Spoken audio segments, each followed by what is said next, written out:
Well, hello everybody. I'm at Willard Park right now, and the Sylvia Likens Memorial is over that way, behind that truck, basically, uh, or probably in front of it. But yeah, you got that little hill there, so you can't really see it here.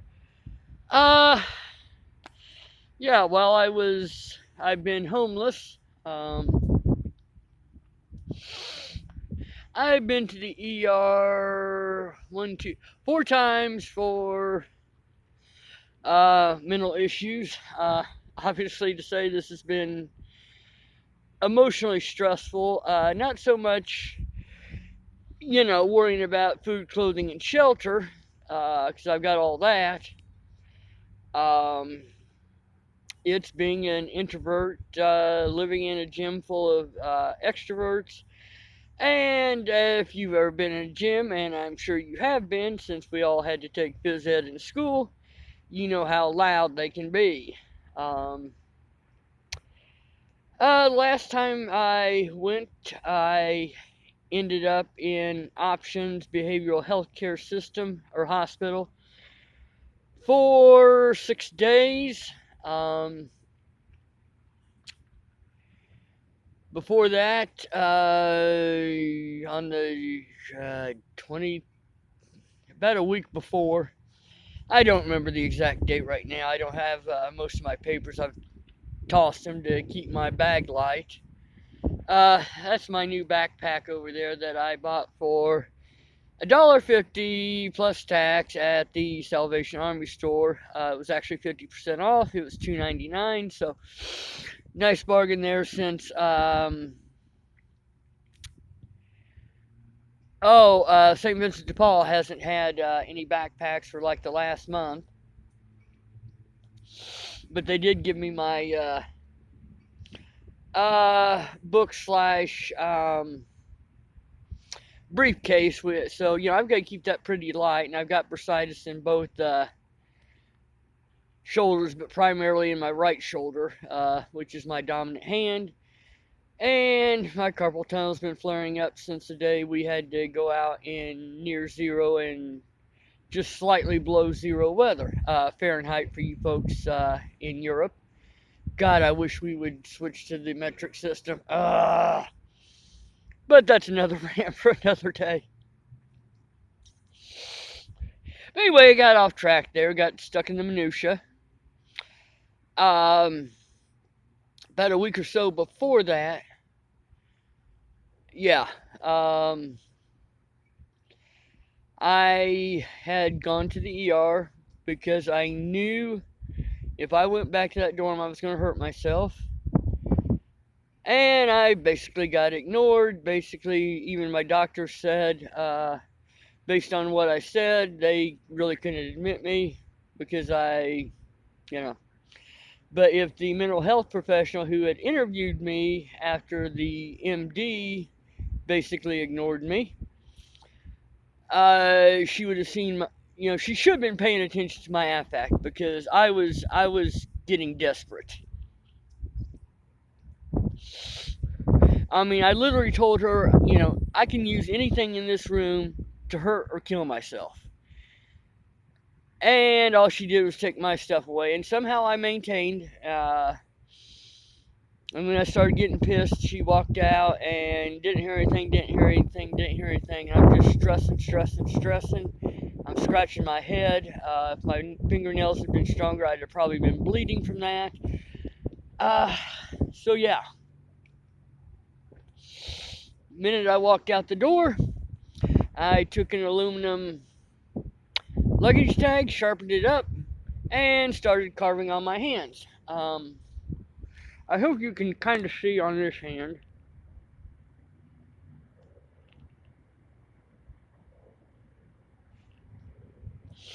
I've got the light turned down to conserve battery power because it doesn't have a really good battery in this phone. But anywho's that was the worst hand. The other hand was primarily on the outer side and on these two sections of finger. That one wasn't too bad. That healed up the first. I can still see the scars and such, but yeah, if I'd had a knife with me or realized that I'd had a toothbrush with a hard plastic handle, I would have needed stitches and probably surgery. So that just shows how much stress I was under. Fortunately, the last few nights, things have been fairly quiet because we haven't had a lot of women in, no kids, and for the most part, people are behaving themselves. Of course, that can change any minute. The other night, 2 people got thrown out. Uh, yeah. So, yeah, I did that. Went down to the transit center, which is the main hub for the city buses here in Indianapolis. It's called the Carson Transit Center after Congresswoman Carson, Julia Carson, who actually should have been a mayor instead of a congressperson because she really was a good administrator. Uh, but I'm getting off track again. Um, got to the transit center, took some water, went outside, had a cigarette, came back in, took 800 milligram ibuprofens, went back outside, had another scar, knew that I was going to go back to the shelter and hang myself with my shoelaces. And people said, well, you couldn't have done it there. Well, yeah, I could because I knew a few places I could do it and not be bothered. So never tell somebody who's very suicidal you can't do it because it can be done. It just takes a little bit of creativity and some imagination. And like I said, I'd have found that toothbrush if I hadn't found a place to hang myself. So, yeah, I was in really bad shape that night. Um, so went back in, realized I was thinking out of anger and depression. And yeah, I'm still angry at the hospital. I've filed an ADA complaint and filed with their internal patient advocate. Nothing may happen, but I've asked for an apology. But anyway, I had them send me to another hospital, which was Methodist. I'd been there once after a suicide attempt previously. And they knew this if they'd have bothered to look at my records. I had been in mental health crisis for the last 3 weeks. But no, because I was homeless and I'd been in the night before for what I thought was a gastrointestinal flu coming on. Turned out to be a bladder infection. Yeah, I don't get to shower every day. But yeah, apparently UTIs can mimic gastrointestinal problems. Never knew that. Never wanted to know that. So, anywho's it. They put me in a paper gown even before I got into a room. And the doctor came in and looked at me. Didn't need any treatment on my hands because it's all relatively superficial. And oh god, I probably got to the ER 8 o'clock at night, and I'd gone to the other ER at 4, and I'd asked for food twice because I hadn't had eaten. Didn't get that either. Yeah, I'm still a little bit mad. Okay, so anyway, a very nice male nurse was watching me constantly. And we had a pretty good conversation. Got a few hours sleep. And about 3 in the morning, I think this was a doctor or a psychiatrist from their mental health triage unit. I don't remember. She may have introduced herself, but she just woke me up, so I don't remember. Honestly, do not. And we were talking, and we probably talked an hour. all total. And about 3/4 of the way through, I says, I know you're going to 72-hour me because of what I just did. And she said no, because this time I was calm and, realized what I had done. She said, I'm going to talk to Midtown Mental Health, which is where my counselor's through. And they said follow up with her, so I, was able to do that.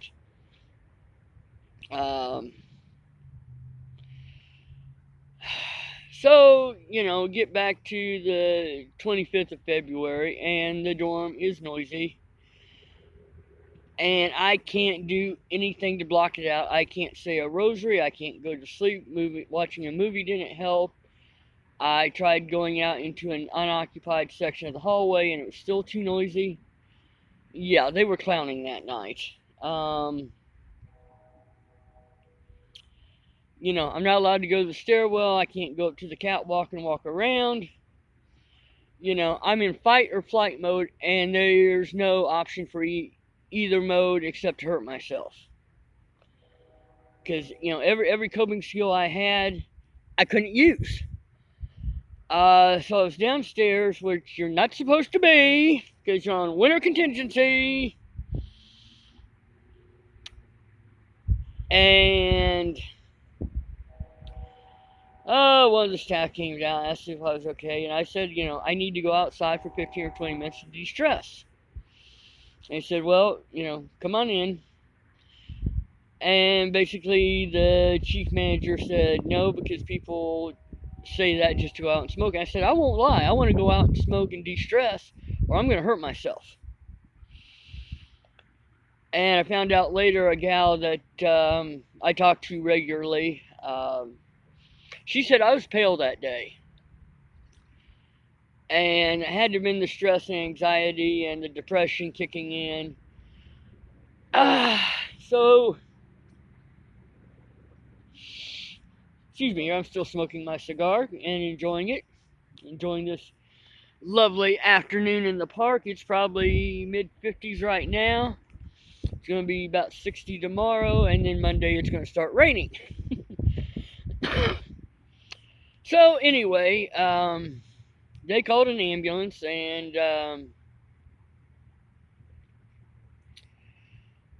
oh god, this was probably about 8 by the time I got to the hospital. PM, 2000. Yeah, I talk 24-hour time. So anyway, and this was the EMT that was in the back.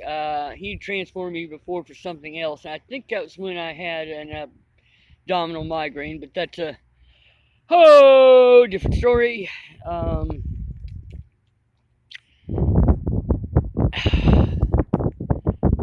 I remember talking to the person. I don't really remember what I said, but she got on the phone while she was talking to me and called a place called Options Behavioral Health and saw if they had a room for me, and they did. Yeah, like I needed to go bad. And, I said for the first several days, if they'd just let me go out and smoke and de-stress, I would have been okay. But it really would have just been putting off the inevitable, because there was a problem with my tax check. My fault! 2 tax checks. My fault!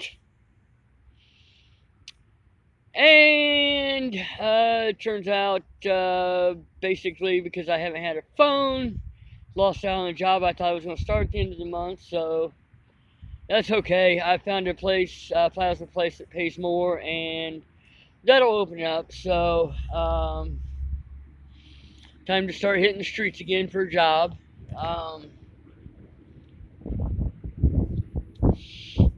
All I know is that God does not want me working back at Adidas again. And I know why, but that's something God doesn't want me to say. But anyway, it was, of course, several hours before they did the paperwork and got me admitted and got transported again by private ambulance this time. Uh, yeah, they checked me in, and that took about an hour. Checked my skin.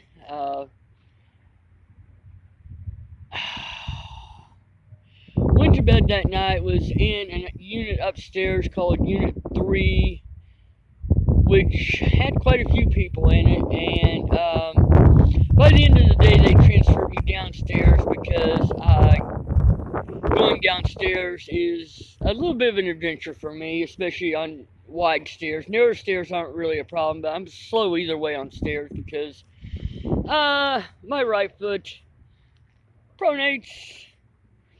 You can tell where I've been walking in the snow by my distinct footprint. It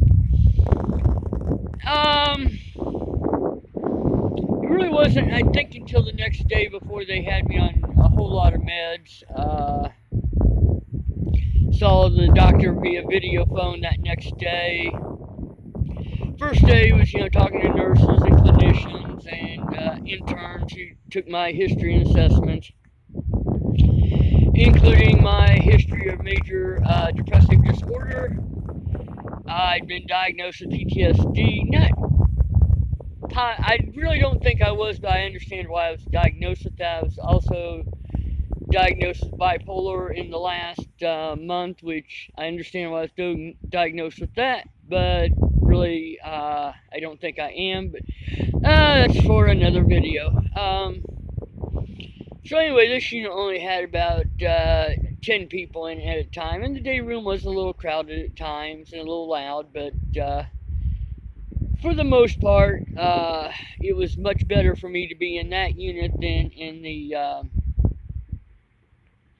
third floor unit with so many people, because it would have they'd had to drug me much more. I think they've got me on very mild doses of the medication. They've got me on Abilify, I believe 50 milligrams once a day. Lexapro, I believe, also 50 milligrams once a day. Boost Par 3 times a day, and I don't remember the dose on that, but it's a small oval kind of yellowish orange pill. I'm taking the generic one now. The actual brand name was a little bit more towards the orange. The one I'm taking is a little bit more. Actually, I think I've got one with me. Yeah, I do, because I'm supposed to take that 3 times a day, and it's about time for me to take it. So I'm not going to be able to get it out of here while I'm filming. But anyway, Friday, the clinician for the unit said that I was probably going to be released on Monday. And it was really Saturday that I think the medicines were really fully kicking in. And Sunday, 100% kicked in. Yeah, when I got, Dr. Art said that I could be released. I was a little bit anxious, but so far so good. I did talk to the psychiatrist resident at the healthcare clinic at Horizon House, which I've already shown you that. And she actually suggested, since I'm only 3 months from being an alcoholic, to go live in a group home. But after I thought about it, not a good idea. It's just not for me. Although I am considering AA, even though I'm not a fan of it, but I may be considering that for the wrong reason. So I've got to do some more thinking on that. Because basically, I think there's issues that I need to discuss about my dad. Before stepping into an AA meeting, because I'll probably go off on those people. Yeah, he was in AA for 15, 16 years. I'm not going into that right now. But yeah, the morning was, you got up about 7:30 for vitals and meds. or vitals, and to talk to Dr. Art. Breakfast was at like 8:30 or 8:45. Smoke break was at 8, and we got those every 2 hours. And there's really only 2 units here in the Indianapolis area that will do that, and that's Options and Valley Vista. And there's even staff that will donate cigarettes even though they don't smoke, because they realize that it is a huge stress reliever. Yeah, never tell a homeless person to quit smoking, because it's one of the few stress reliefs they have. Um, or somebody in a mental crisis. That's the last thing they need to be doing. They've got other things to worry about. So anyway,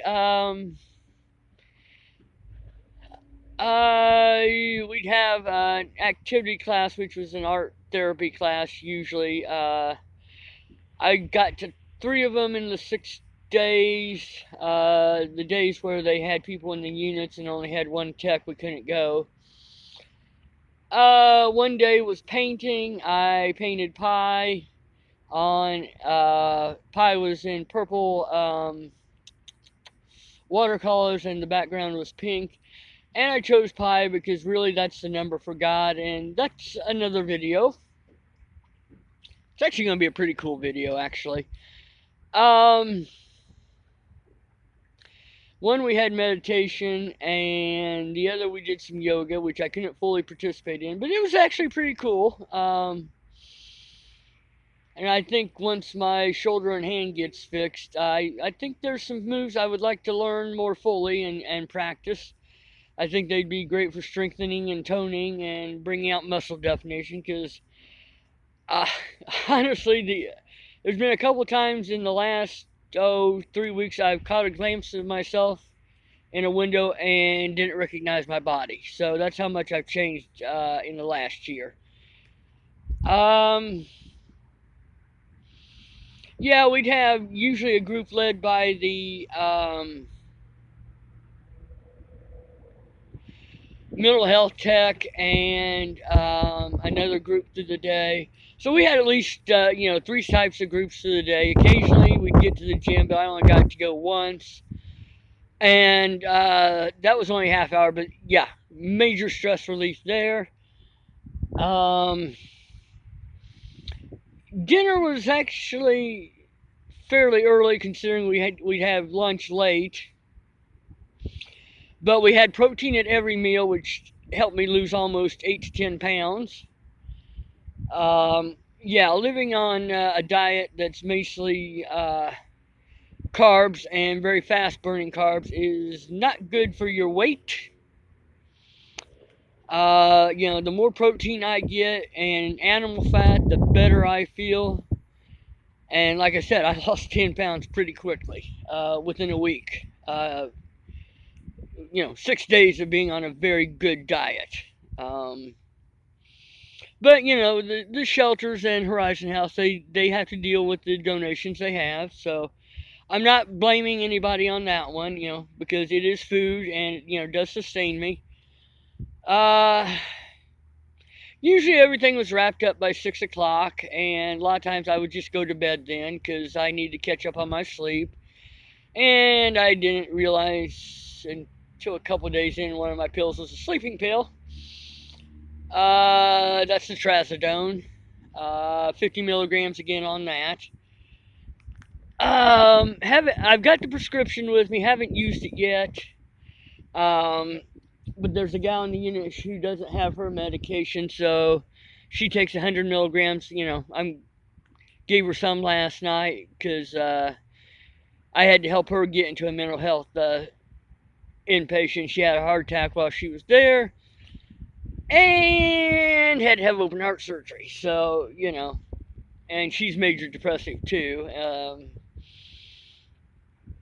So, they say don't share medicines, but when she knows what she's on and you're on the same things, I don't feel guilty about it because she needed it. 10 o'clock should be lights out, and I might wake up in the middle of the night once to use the bathroom as opposed to 2 or 3 times a night because I kept my water intake moderate. Coffee intake, yeah, it's a different story. Decaf though, they wouldn't let us have the leaded coffee.